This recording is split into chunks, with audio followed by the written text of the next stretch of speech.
What is going on, my peeps? Micah's here with Versatile Plays, talking about the Book of Boba Fett episode 6, and really the series overall. Now, if you guys are into Star Wars, you know we talk about that here on this channel. We play video games and we talk pop culture, which usually includes Marvel and Star Wars. Now, episode 6, Boba Fett, it's a continuation from episode 5, which was basically all about Mando, Mr. Din Djarin himself, Darksaber, being outcasted as a Mandalorian, him on his journey. It really feels like they're using the Book of Boba Fett to set up season 3 and potentially other TV shows. Why do I say that? The amount of, oh my goodness, cameos and or people that popped up in this episode. Mando, Grogu, Luke Skywalker, Ahsoka Tano pops out of nowhere. Like even Din was like, I wasn't expecting you to be here, right? The Marshal pops up, right? Boba Fett pops back up. Fennec Shand pops back up. Black Chrysanthemum pops back up. And you wouldn't even be able to guess the next person that pops up. Cad Bane. We had 9 people pop up in this series. Meaning business. Oh my God. This episode was great from that perspective. It felt very Star Wars. It almost even felt like an episode of Clone Wars, the amount of just characters that we got pulled into the story. And this is a way for you to make the Pike Syndicate, which I guess you could say is 10. So we had to make the Pike Syndicate also pop up, right? And you could say Cad Bane is definitely in allegiance with the Pike Syndicate. They pay him well. We got 10 different cameos in this episode. It felt like an episode of Clone Wars. It was amazing. It was too good. Now, I think for me, episode 5 was probably the best episode overall because it was one straight narrative story. And the only concern I had about this episode when it was finished is, despite it being epically amazing, to me there was pacing problems. I feel like they should have just front loaded all of the Mando stuff with Grogu, Luke, Mando, and Ahsoka. They should have front loaded all of that, including the last scene with Luke giving Grogu a choice of Mando's gift of baby chainmail and Yoda's baby lightsaber.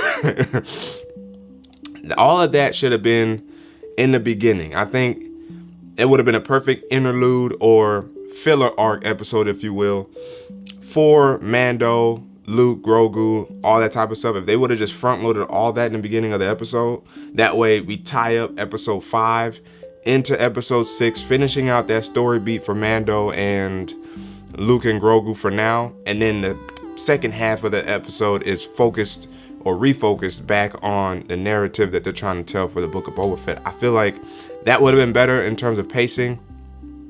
But that aside, it was still amazing. It was still great. Again, we didn't get much of Boba Fett in this. It's, you know, we'll see how much we really get of Boba Fett in the next episode, being the last episode. But then also, if there will be a season 2, the way things are being set up right now, I mean, you would think there'd be a season 2 because he wants to be a crime lord. So you would think there'd be a season 2 for Boba Fett, and maybe that's where we get to see, if not a little bit more of him being involved. You would definitely see him reaching to that point in his life, I guess you could say, of him really not wanting to do a lot of the dirty work anymore. I know he did that to survive. He did that working for the Empire. And you see through the flashbacks and how he felt about Jango, he's very family oriented. So I think he doesn't really want to have to focus on doing a lot of the dirty work, which is why he's trying to build up a team, build up his center of control. You know what I'm saying? So with Boba Fett, it's an interesting character development. I understand, like in the movies and whatnot, Boba really didn't have much of a story arc or a character arc. So we're getting a different side of him that we're already not used to, because A, there really wasn't much for him in live action, and then B, in the comics we got to see a little bit more of him, but he also was abruptly, I think, killed at least in one form of storytelling for Boba. So we never really got to see who Boba really was. I know a lot of fans built up like this rah-rah about him. A lot of people feel like the Mandalorian is who Boba should be, and Boba should be who Mandalorian is. Not necessarily a crime lord, but much more subdued or settled down.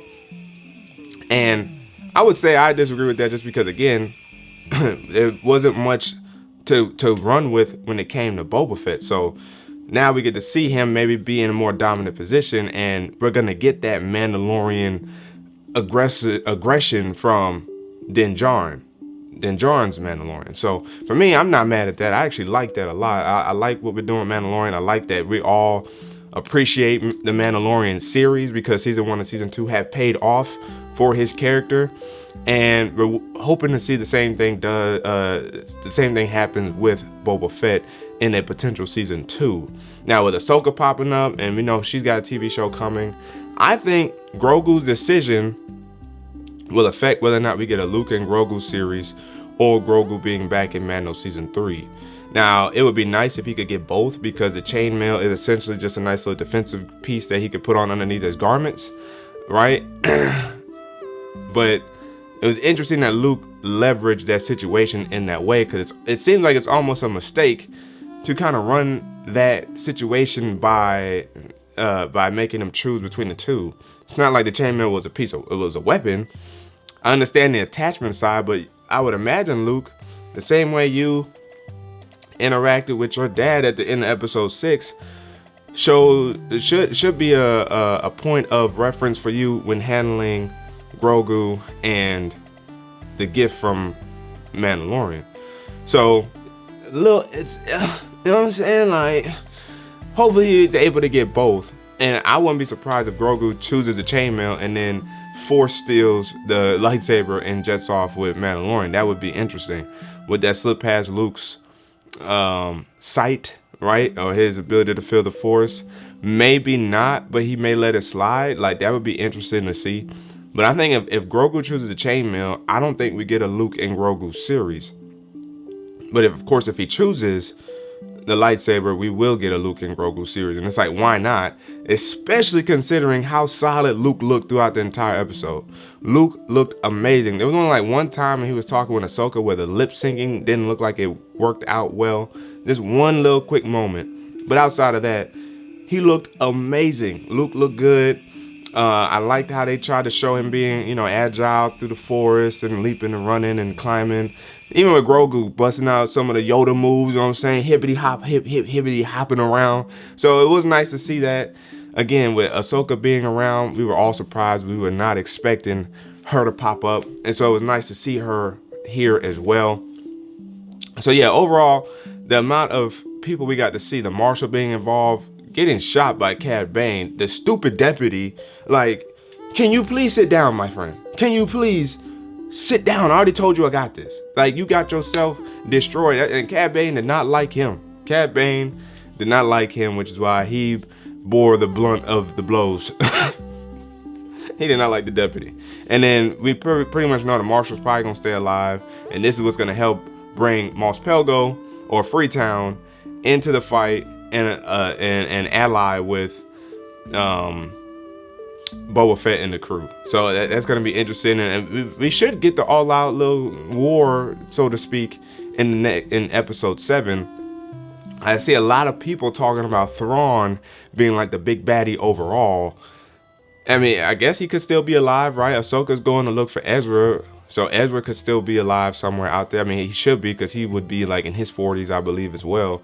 So, Cad Bane being older, you could tell he was a little older. Hat was a little smaller, but the things that we pay attention to sometimes is just like unnecessary. But it's interesting to see what's going to take place in the larger universe that we should be getting on Disney Plus in terms of Star Wars, because a lot of it coming to live action now is really winning us back over, I think, despite some of the little nitpicky subtle issues that you see Star Wars fans start having with certain characters. So let me know down in the comment section below what you guys think about the Book of Boba Fett overall, the last couple episodes of 5 and 6. What's your thoughts going forward in terms of the larger the Star Wars universe? What's going to happen in episode 7 of this episode? Let me know down in the comment section below. But again, as always, if you guys haven't already, make sure you guys ignite the like button, subscribe to the channel, hit that notification bell, so that way you never miss my videos or my live streams, so that way we can sit back, chillax, see what's cracking. But your man Mike is signing out until the next video. Wait for it.